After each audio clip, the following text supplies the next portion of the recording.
बांझ माँ।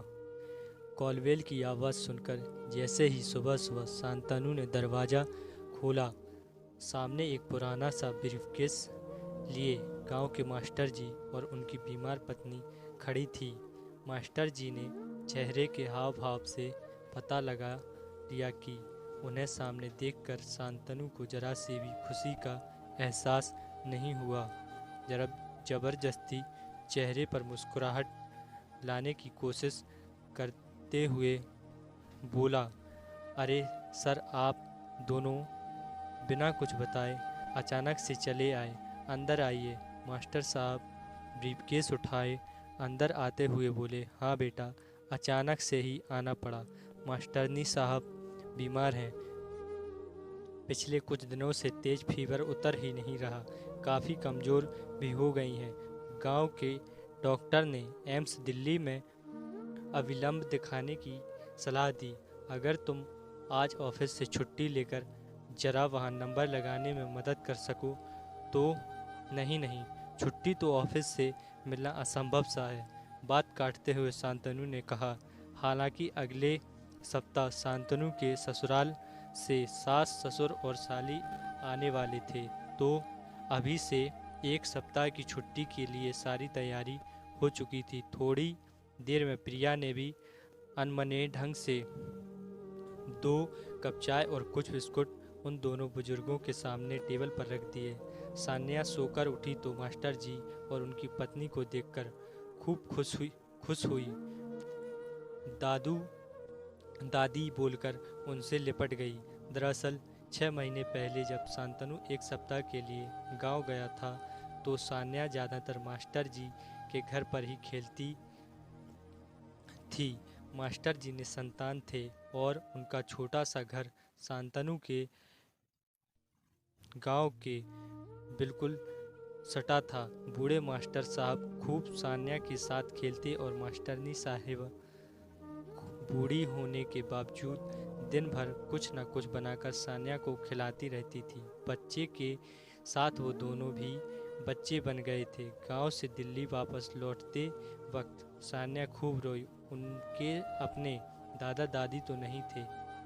मास्टर जी और मास्टरनी जी में ही सान्या दादा दादी को देखती थी। जाते वक्त शांतनु ने घर का पता देते हुए कहा कि कभी भी दिल्ली आएं तो हमारे घर जरूर आएं, बहुत अच्छा लगेगा। दोनों बुजुर्गों की आंखों से सान्या को जाते देख आंसू गिर रहे थे और जी भर भर कर आशीर्वाद दे रहे थे। कुल्ला करने जैसे ही मास्टर जी बेसिन के पास आए, प्रिया की आवाज़ सुनाई दी, क्या ज़रूरत थी तुम्हें इनको अपना पता देने की? दोपहर में मेरी सहेलियां आती हैं, उन्हें क्या जवाब दूंगी? और सान्या को अंदर ले आओ, कहीं बीमार बुढ़िया मास्टरनी की गोद में बीमार ना पड़ जाए। शांतनु ने कहा, मुझे क्या पता था कि सच में आ जाएंगे। रुको, किसी तरह इन्हें यहाँ से टरकाता हूँ। दोनों बुजुर्ग यात्रा से थके हारे और भूखे आए थे। सोचा था बड़े इत्मीनान से शांतनु के घर चलकर सबके साथ आराम से नाश्ता करेंगे। इस कारण उन्होंने कुछ खाया पिया भी ना था। आखिर बचपन में कितनी बार शांतनु ने भी तो हमारे घर खाना खाया है। उन्होंने जैसे अधिकार से उसे अपनी पसंद के घी के आलू पराठे खिलाते थे। इतना बड़ा आदमी बन जाने के बाद भी शांतनु उन्हें वैसे ही पराठे खिलाएगा।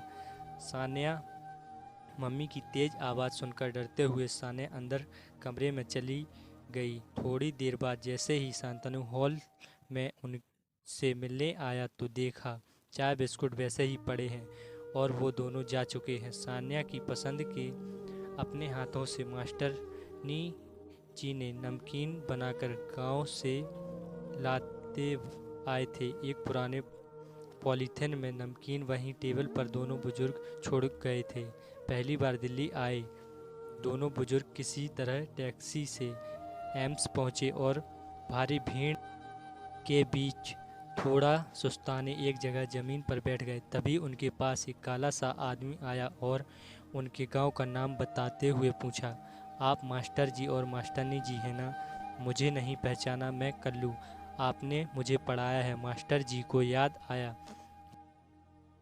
ये बटेसर हरिजन का लड़का कल्लू है। बटेसर नाली और मैला साफ करने का काम करता था। कल्लू को हरिजन होने के कारण स्कूल में आने पर गांव वालों को एतराज़ था, इसलिए मास्टर साहब शाम में 1 घंटे कल्लू को चुपचाप उसके घर पढ़ा आया करते थे। मैं इस अस्पताल में चतुर्थ वर्गीय कर्मचारी हूँ। साफ सफाई से लेकर पोस्टमार्टम रूम की सारी जिम्मेवारी मेरी है। फिर तुरंत उनका ब्रीफकेस सर पर उठाकर अपने एक रूम वाले छोटे से क्वार्टर में ले आया। रास्ते में अपने साथ काम करने वाले लड़कों को खुशी खुशी बता रहा था, मेरे रिश्तेदार आए हैं, मैं इन्हें घर पहुंचाकर अभी आता हूं। घर पहुंचते ही पत्नी को सारी बात बताई। पत्नी ने भी खुशी खुशी तुरंत दोनों के पैर छुए। फिर सब मिलकर एक साथ गरम गरम नाश्ता किए। फिर कल्लू की बीवी ने अपनी छोटी सी बेटी को मास्टरनी साहिब की गोद में बिठा दिया। बच्ची उन बुजुर्गों के साथ खेलने लगी। कल्लू बोला, आप लोग आराम करें, आज मैं जो कुछ भी हूँ आपकी बदौलत हूँ। फिर कल्लू अस्पताल में नंबर लगा आया। कल्लू की माँ नहीं थी बचपन से ही।